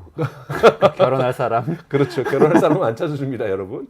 그래서 이 검색이 네이버도 네이버 쇼핑으로 진화했잖아요. 반드시 GPT도 그 다음에 퍼플렉시티도 그 다음에 이 클로드도 뉴스 서비스 진화와 그다음에 쇼핑으로 진화는 저는 막을 수 없는 필연적인 진화 과정이라고 보고 있습니다. 여기에서 엄청난 권력 구조의 변화가, 그러니까 경제 권력 구조의 변화가 일어날 수 있겠죠. 아, 그러네요. 그럼 뉴스하고 쇼핑업을 지금 하고 있는 기업들이 굉장한 영향을 받을 수가 있겠네요. 영향을 받을 수밖에 없죠. 제가 이제 가지고 있는 태제는 뭐냐면요. 커뮤니케이션의 양식이 변하면 거기에 가장 중요한 관문을 누가 장악하느냐가 중요하거든요. 우리 여러분들 90년대 후반에 이제 인터넷이 본격화되면서 가장 큰 논쟁이 뭐냐면 브라우저의 데스크탑 노트북이나 우리 이 PC에서 시작 페이지를 무엇으로 할 것이냐. 이게 관문이잖아요. 이걸 통해서 사실은 인터넷을 시작하는 거였고, 많은 분들이 거기서 한국 같은 경우는 네이버를 시작 페이지로 만드셨었고, 구글을 일부 시작 페이지로 만드신 분들도 있고요. 그래서 시작 페이지를 장악하면은 대단히 많은 이 경제 권력이 만들어지는 거죠. 그 다음에 이제 모바일로 넘어오면서는 또한 카카오톡 같은 이러한 메시징 서비스들이 일종의 항상 가장 많이 쓰는 앱으로 등극을 하고 있는 거고, 요즘 유튜브 채널들이 등극을 해서 저희가 이 끝내주는 경제도 유튜브로 나가고 있는 뭐 이런 것들인 것처럼 이제는 AI 커뮤니케이션이 늘어나는 거죠. 저희 태제는 지금까지는 대면 커뮤니케이션에서는 전통 미디어들이 권력을 가졌다라면 그 다음에 인터넷 시대에서는 이거를 중재하는 관문을 했던 이 네이버라든지 구글이라든지 카카오가 경제 권력을 가졌다라면 이제 AI 커뮤니케이션은 누가 이 관문을 할 것인가 여기에 따라서 많은 판가름이 날 거라고 보고 있어요. 우선은 퍼플렉시티를 쓰는 사람들도 많고 있고 GPT-4o 같은 경우에도 다음 버전으로 오픈 AI로 검색을 준비하고 있고, 여러분 아시는 것처럼 이제 흔히 말하는 온디바이스 AI라고 얘기해서 삼성의 갤럭시도 마찬가지고 애플도 아이폰도 마찬가지고 끊임없이 온디바이스 AI로 진화하려고 하잖아요. 근데 이번에 제가 한번 말씀드렸던 것처럼 이 애플 같은 경우에는 애플 인텔리전스라고 해서 정말 OS에다가 AI를 통합을 시켰고 맨 위에다가 시리를 두었고 그 시리 위에 오픈 AI 챗GPT를 두고 또 여기서 얘기를 하고 있는 것이, 우리는 챗GPT만 둘 생각이 아니라 사람들이 선택하게 하겠다. 제미나이를 쓰게 하던 클로드를 쓰게 하던 메타를 쓰게 하던 선택하게 있어서 이러한 우리가 지금 하고 있는 이 생성형 AI 기반하는 챗봇들을 갖다 올려놓겠다고 얘기를 했잖아요. 근데 여기에 다 검색이 들어갈 거란 말이에요. 그럼 이제 시리에게 물어보면 시리가 이걸 이용해서 보이스 인터페이스로 검색 결과를 얘기해 줄 거예요. 그러니까 이러한 시대로 가게 되면은 그래서 이제 시리가 슈퍼 앱이 된다는 얘기가 있는 거잖아요. 이 시리를 통해서 배민에서 음식 배달이 언제 되고 있는지 알 수 있고, 시리를 통해서 지금 교통 체증이 어디 부분에서 알 수 있고, 시리를 통해서 이제 뉴스 소비가 이루어질 수 있다라는 거죠. 그러니까 이런 부분에서 관문이 네이버나 구글에서 뺏길 수 있다라는 거고, 그러다 보니까 구글도 이제 대단히 여기에 대해서 공세적으로 대응하기 위해서 AI 오버뷰스라고 해서 퍼플릭시티랑 똑같은 서비스를 만들었고, 구글은 또한 이제 안드로이드 운영 이 OS를 가지고 있으니까 아마 안드로이드에도 이러한 AI를 통합을 시킬 거고, 구글이 곧 이제 픽셀 9이라고 해서 새로운 구글도 하드웨어 스마트폰을 가지고 있습니다. 여기에 새로 완전히 제미나이를 통합시켜서 여기에 검색 서비스를 통합시켜서 하드웨어를 선보일 거고요. 그런 면에서 그러면 이제 삼성도 안 할 수가 없는 거겠죠. 그러면 이제 여러분들이 가지고 있는 스마트폰에서의 AI를 중심으로 해서 뉴스 소비와 커머스가 진행될 수 있는 이런 새로운 판 변화가 생기는 거죠. 야, 근데 그럼 예를 들어서 뭐 쇼핑을 먼저 생각을 해보면은 우리는 그 유통업체들이 온라인 시대에 살아남으려고 신세계에서 쓱닷컴 하고 뭐 배민도 나오고 막 여러 가지 앱과 그 웹을 통해 가지고 뭔가 혁신을 막 해왔잖아요. 근데 이게 사실 AI의 선택을 못 받으면은, 예를 들어 퍼플렉시티나 오픈 AI 선택 못 받으면은 소용없는 짓이다 이렇게 할 수도 있는 근데 예를 들자면 언론 같은 경우에도 지금까지는 검색 서비스를 통해서 네이버 뉴스는 그러지 않았지만 그 웹사이트로 옮겨줬었잖아요. 검색. 근데 이제는 그 컨텐츠가 그리로 가서 소비가 되는. 저는 그래서 많은 언론들이라든지 이런 데는 이제 죄송합니다. 컨텐츠 도매상으로 전락할 가능성이 있다. 네이버 뉴스처럼. 그래서 그러네요. 퍼플렉시티에 팔고 그걸로 소비가 끝나버리는 이런 과정이 올 수가 있다라는 거고요. 그리고 또 하나 이제 큰 변화는요, 기업의 마케팅입니다. 기업이 이제 컨텐츠 마케팅이라고 해서 예를 들자면 냉장고를 추천해줘, 에어컨을 추천해줬을 때 LG 냉장고가 먼저 나올 것이냐, 삼성 냉장고가 먼저 나올 것이냐, 삼성 에어컨이 먼저 나올 것이냐, LG 에어컨이 나올 거는 이 기업에게는 사활이 걸린 문제인 거예요. 그렇죠. 그렇죠. 그렇기 때문에 그냥 한 줄 뒤에만 나와도 판매량이 완전히 달라질 달라질 수 거 있는데. 달라질 수밖에 없는 네. 거거든요. 이 부분에 대한 경쟁이 앞으로 대단히 치열해질 것이다. 이것이 이제 흔히 말하는 검색 최적화가 대단히 중요한 거였었잖아요. 검색을 해서 근데 이것을 한국 같은 경우에는 네이버 블로그를 통해서 많은 사람들이 광고를 했었고 홍보를 했었던 거라는 거죠. 근데 이제 네이버 그 블로그의 그 기본적인 특징을 여러분 아셔야 되는 것은 네이버 블로그는 공식적으로는 뭐 비공식적으로는 가져가긴 하지만 공식적으로는 오픈 AI라든지 챗GPT라든지 클로드라든지 그리고 퍼플렉시티가 가져갈 수 없습니다. 아, 그래요? 네이버가 하이퍼클로바 X를 학습시키기 위해서 그 위에 대문에다가 해놨어요. 로봇 txt라는 이 뒤에 HTML 그 텍스트 파일이 있는데 여기에 네네네. 크롤링을 못해가게 막아놨어요. 아, 그래요? 그러니까 AI는 여기 들어와서 데이터를 가지 마라고 얘기 나온 거예요. 이거는 네이버가 되게 큰 도전을 한 거죠. 뭐냐면 우리 하이퍼클로바 X를 학습시키기 위해서 중요한 데이터를 네이버 블로그에서 본 거고 그런데 이거는 거꾸로 네이버 블로그가 검색되지 않는다는 것은 기업 마케팅을 네이버 블로그에 했던 사람들은 다 밖으로 이전해야 되는 겁니다. 밖에서도 되지 않으면 소비자가 만약에 하이퍼클로바 X가 아니라 챗GPT나 퍼플렉시티나 클로드를 선택할 경우에는 여기에서는 네이버 블로그의 컨텐츠가 검색되면 이건 문제가 있는 거예요. 아, 그러네요. 네, 뭐 법을 위반한 건 아니죠. 로버트는 건 관행이니까 관례인 거고 인터넷의 예의고 도덕이거든요. 이걸 어기면서까지 지금 하늘에서 사실 지난주에 퍼플렉시티가 문제가 됐었는데요. 이런 그래요? 부분들 앞으로 고쳐 나갈 거라고 보고는 퍼플렉시티에서 네이버 블로그가 네이버가 아니라 검색이 됐었는데. 사실은 이제 미국에 있는 일부 언론들에서 특히 포브스라든지 와이어드에서 자기네 것들은 AI가 가져가지 말라고 이렇게 네이버 블로그처럼 막아놓은 거예요. 아. 근데 그걸 그대로 가져가가지고 뿌려준 거죠. 아. 그래서 지난주에 이 부분들이 폭로되면서 엄청나게 미국 언론들이 이제 법적인 소송까지도 하겠다고 얘기를 하고 퍼플렉시티도 잘못을 시인하고 이 부분은 고쳐 나가겠다. 그래서 퍼플렉시티도 이제는 돈 주고 뉴스를 가져오겠다 이런 식의 정책 전환을 지금 하고 있거든요. 이런 부분에서 그러니까 즉 가져가는 것이 사실은 현행법의 불법은 아니에요. 그러나 이건 명확하게 나중에 일종의 컨텐츠 도둑으로 몰릴 수 있는 거고 그런 부분이기 때문에 리스크는 존재하고 있는 거거든요.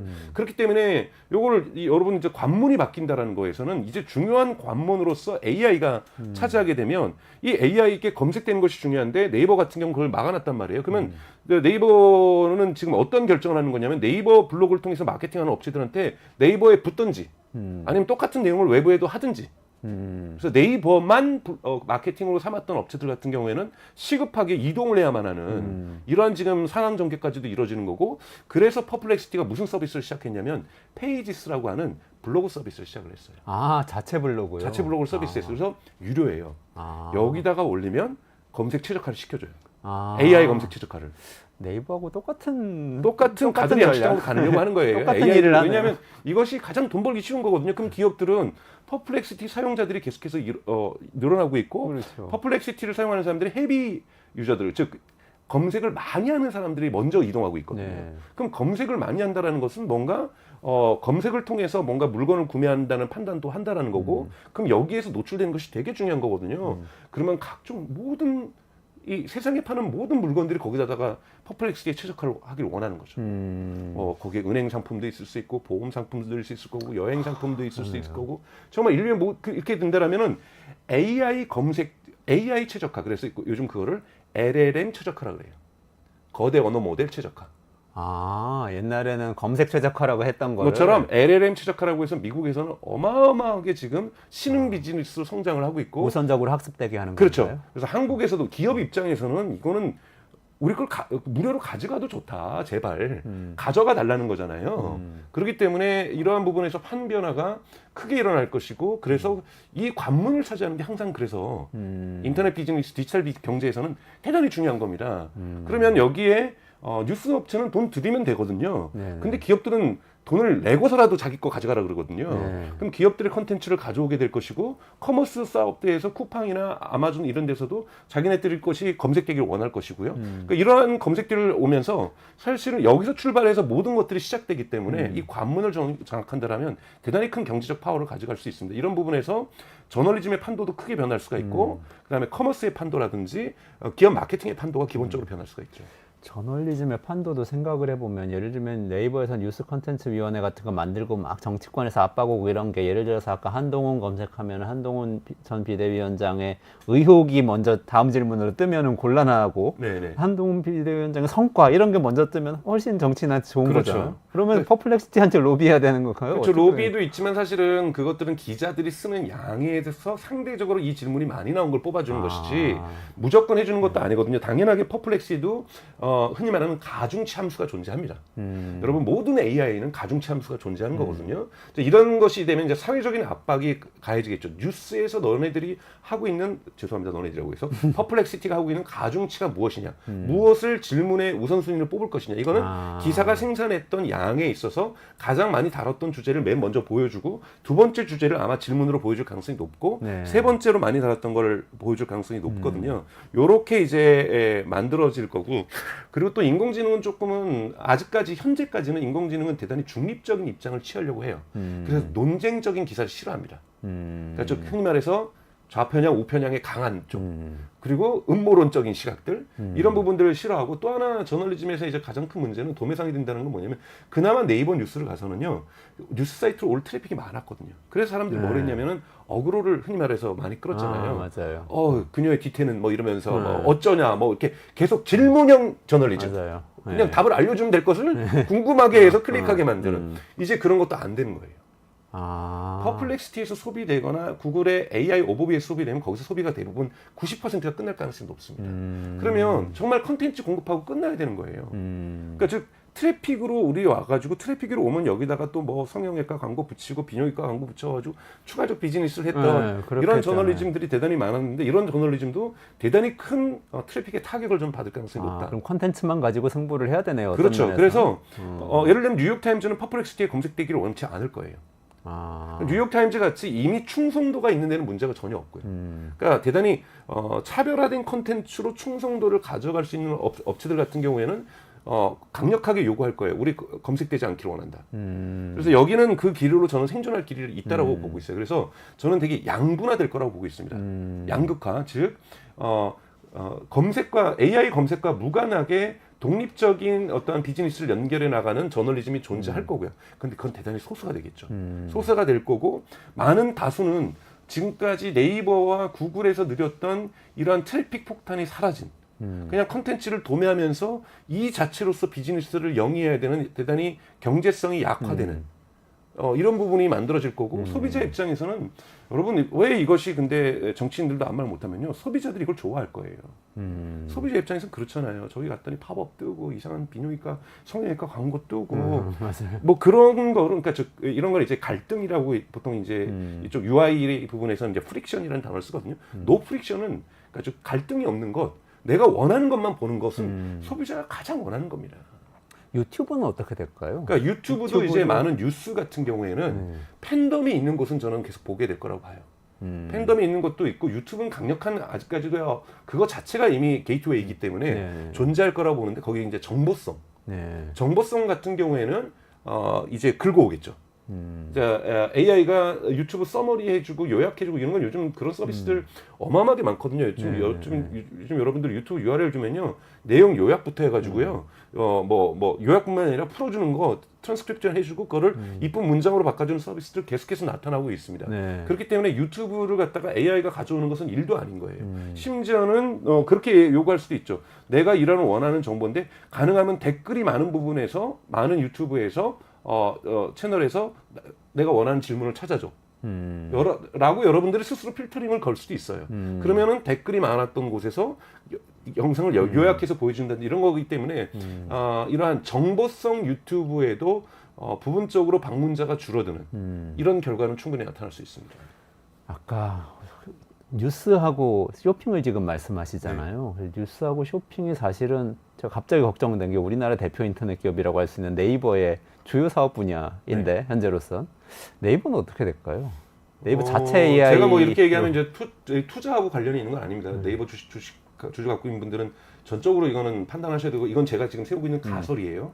분명하게 가설이라는 말씀을 드리겠지만 네이버가 하이퍼클로버 X의 업그레이드를 빠른 속도로 진행하지 않으면 저는 네이버는 그냥 야후 같은 가구의 야후 또는 다음처럼 축소될 수밖에 없는 서비스가 될 거라고 저는 생각하고 있어요. 근데 물론 이제 그러니까 네이버가 어떤 전략적 선택을 하는가에 따라질 수 있는데요. AI 시대는 여러분 이렇게까지 1년 반 사이에 챗GPT가 2022년 11월 30일 날 오픈AI가 챗GPT를 공개한 이후에 대단히 빠른 속도로 진화되고 있고 그리고 지난주에 클로드 3.5 나오는 것까지 봤을 때 AI 발전 속도가 되게 빠르고 이것은 근데 아직까지 대중화의 길은 멀었던 거거든요. 얼리 어댑터 수준에서 여러분들 이 청취자분들 중에서 유료로 지금 클로드라든지 챗GPT 쓰시는 분들 대단히 적은 비율입니다. 근데 이거를 지금 챗GPT로 무료로 GPT-4오는 무료로 지금 일부 전환을 했고 그리고 소넷 같은 경우에도 지금 3.5 같은 경우에도 하루에 5개인가 10개는 무료예요. 그러니까 이런 식으로 무료로 전환한다는 건 뭐는 대중화의 길을 이제는 걷겠다. 왜냐면 대단히 이제 출원 비용을 가격을 낮췄거든요. 그래서 비용 부담을 이제 줄였기 때문에 가격을 지금 낮추면서 무료로 서비스 나오는 거고 이 서비스가 어디에 들어가냐면 여러분 이제 여러분들의 갤럭시와 여러분들의 아이폰에 들어갈 거예요. 그것도 최첨단, 가장 최상위. 이렇게 되면 검색 시장의 변화는 훅 들어올 수 있습니다.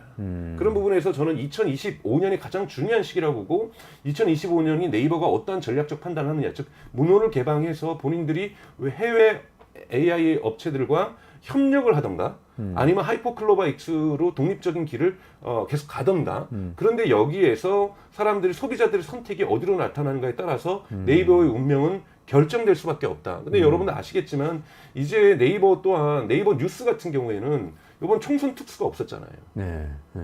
총선에 그러니까 총선 이러면 보통 더 많이 보잖아요. 정치 뉴스. 근데 그게 어디로 갔습니까? 다 유튜브로 갔죠. 유튜브로 갔단 말이죠. 그러니까 네이버 뉴스는요 이제는 쇠퇴 일로에 있을 수밖에 없어요. 그리고 가장 또 중요한 것은 저는 네이버의 가장 큰 문제점은 10대와 20대로부터 매력을 잃어가고 있다는 거예요. 그러니까 뭔가 지금 여러분들 죄송해요. 여러분들 이 청취자분들 중에서 다음 앱 쓰시는 분들이 있겠지만 2030 세대한테는 다음 앱은 그냥 엄마 아빠가 쓰는 앱이잖아요. 인정할 건 인정하셔야 되거든요. 이 세대 간의 이런 가치도 분명하게 존재해 있습니다. 근데 벌써 10대들한테는 이거는 큰형이 쓰는 앱이에요. 네이버 앱이. 이미 그런 식으로 나오고 있는데 새로운 이러한 시대의 변화들 근데 제가 가장 앞부분에서 계속 반복하지만 관문이 변화하면 이 관문과 연결된 서비스의 어떤 형태들이 변하게 되면 분명하게 이와 연결됐던 경제 권력은 자동적으로 변할 수밖에 없습니다. 클레이 셔키라는 사회학자가 그런 얘기를 했거든요.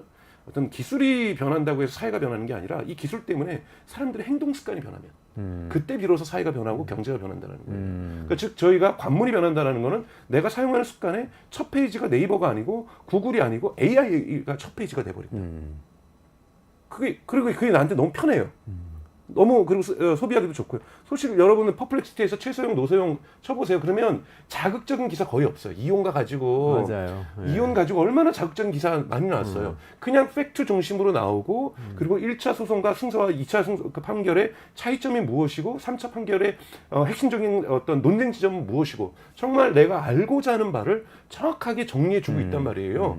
뉴스 소비가 되게 깔끔해지는 거거든요. 물론 인간은 또 자극적인 것이 필요하기 때문에 그 자극적인 거는 또 알아서 또 따로 소비를 하시면 되는 거고 하지만 많은 뉴스의 소비는 이제는 정상적인 뉴스 소비로 가기 때문에 많은 논쟁도 있을 거예요. 그러면 과연 네이버 이 퍼플렉시티가 그러면은 또 이제 우리나라 이제 정치인들은 논쟁하겠죠. 이게 보수에게 좋냐, 진보에게 좋냐, 뭐 이런 논쟁도 하겠지만 논쟁하는 것이고 퍼플렉시티는 여기에 가중치 함수만 공개해 주면 되는 거거든요. 여기에 맞추면 되는 거고 보수 언론이든 진보 언론이든 그렇기 때문에 시장 질서 재편 그리고 언론의 어떠한 질서 재편 이런 모든 질서 재편이 여러분 언론계도 처음에 모바일 스마트폰 들어올 때 엄청나게 긴장했잖아요. 이것이 어떻게 세상을 바꿀 것인가 언론의 질서를 바꾸고 똑같습니다. AI는 여러분 AI를 기자분들 뭐 좋아하든 나쁘든 이게 뭐 환각작용이 있든 없든 AI는 언론의 질서 재편을 반드시 가져온다는 거. 언론의 거대한 질서 재편이 오겠는데. 간다는 거. 그리고 사실 기업에 있는 홍보 담당자들, 마케팅 담당자들도 아셔야 돼요. 이것은 여러분들의 마케팅의 질서 재편도 가져온다는 것. 여러분들의 그 쇼핑이라는 것. 이제는 스마트폰 올 때는 그나마 모바일 쇼핑이 그렇게 강력하지 않았어요. 처음 도입될 때. 지금은 강력하잖아요. 이제는 검색은 결국은 구매까지 연결됩니다. 그렇기 때문에 AI가 검색을 장악하게 되면 여기에 구매도 장악하게 된다는 거고 AI는 저희가 네이버를 신뢰하고 구글을 신뢰했던 것보다 더 많은 사람들이 감정적 신뢰를 의인화를 해가지고 하게 되거든요. 이제 저는 나올 거라고 봐요. 이제 멀티모달이잖아요. 그럼 제가 거울마다 아침마다 저는 진짜 옷을 잘 못 입거든요. 거울에다가 사진 찍고 너 이거 이거 어때? 지금 내가 제대로 입고 나간다고 생각해? 그러면 지금 있는 바지를 무슨 색으로 바꿔주시고요. 아. 이런 식으로 근데 그렇게 했더니 사람들이 옷 잘 입는다고 얘기를 들으면요. 저는 AI에 대한 신뢰도가 그냥 만빵으로 증가하는 겁니다. 일상생활의 내비게이션 같은 역할을 할 것 그렇죠. 같네요. 지금 익숙했던 운전할 거. 때 하는 네. 것처럼. 한번 생각해 보세요. 지금 여러분들은 잘 안 쓰지만 틴더라든지 뭐 이런 데이팅 앱이 많잖아요. 네네네. 근데 미국 같은 경우에는 지금 통계상으로 남녀가 만나고 또 뭐 남남이 만날 수도 있고 여여가 만날 수도 있죠. 이런 커플이 만나는데 이 온라인 데이팅 앱이 전체적으로 60%까지 가고 있어요. 어디서 만났냐? 그런 거 요즘 당연히 데이팅 앱이에요. 친구 소개, 바에서 만났다, 클럽에서 만났다, 부모님 소개로 만났다. 이 비율은 그냥 바닥을 치고 있습니다. 근데 과거에 한 10년 전에 가서 사람들 어디서 만나 온라인 데이팅 뭐지? 뭔가 변태 같고 음모적이고 뭔가 어두운 것 같고 그랬는데 이제는 모든 사람들이 그렇게 만나는 거잖아요. 이제 그런 게 정상이 되듯이 AI랑 대화하고 AI를 통해서 검색하고 AI를 통해서 구매를 하고 AI를 통해서 내가 심리적인 조언을 얻고 내가 의상에 대한 조언을 얻고 이런 것들이 대단히 일상화될 것이다. 즉 데이팅 앱이 일상화되는 것처럼 AI와 커뮤니케이션 하는 것이 일상화되는 시대로 저희가 지금 진입하고 있고 그 부분에 있으니 저는 제가 말씀드리고 싶은 건 인터넷이 질서를 바꿨고 모바일이 질서를 바꿨듯이 이것이 3차 질서 재편이라는 거예요. 경제의 3차 질서 재편이기 때문에 AI만 집중하지 마시고 많은 기업에 계신 분들 또는 언론사나 방송사도 이 시대를 빨리 먼저 준비한 사람만이 여기에서 기회를 얻을 수 있다는 좀 말씀을 드리고 싶습니다. 아, 오늘은 퍼플렉시티에서 시작했는데 네. 어쨌든 퍼플렉시티는 구글하고 오픈 AI의 대항마로 떠오르는 샛별 같은 네. 그런 기업이고 근데 결국 이게 우리 일상생활부터 기업 경영까지 모든 영역을 바꾸게 될 것이다. 특히 저널리즘에는 거대한 파도가 몰려오고 있는 네. 것 같고요. 네. 네, 그렇게 정리를 해주셨네요. 네. 네, 오늘 여기까지 말씀을 듣고 정리를 해야 될 것 같은데 네. 아, 오늘 강정수 박사님하고 또 우리의 미래가 어떻게 될지 굉장히 기대 반, 좀 네. 불안 반으로 좀 네. 지켜보게 됩니다. 네. 네. 네, 강정수 더코어 총괄 에디터님하고 같이 퍼플렉시티가 가져올 거대한 이 뉴스와 쇼핑의 변화에 대해서 짚어봤고요. 이원재 끝내주는 경제 매일 오전 11시에 진행하는데요. 주말은 쉬고 월요일 11시에 다시 라이브로 찾아뵙도록 하겠습니다. 저는 강정수 박사님하고 같이 여기서 인사드리겠습니다. 네, 고맙습니다. 고맙습니다.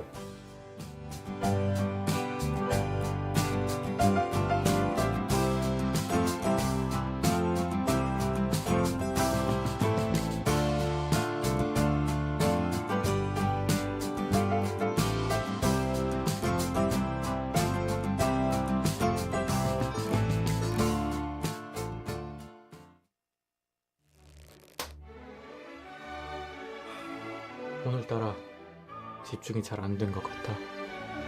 모름지기 공부는 깨끗한 책상에서 해야 잘 되는가.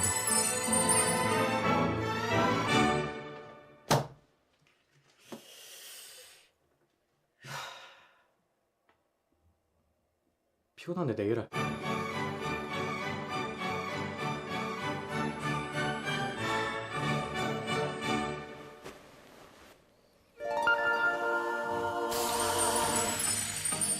걱정 마세요.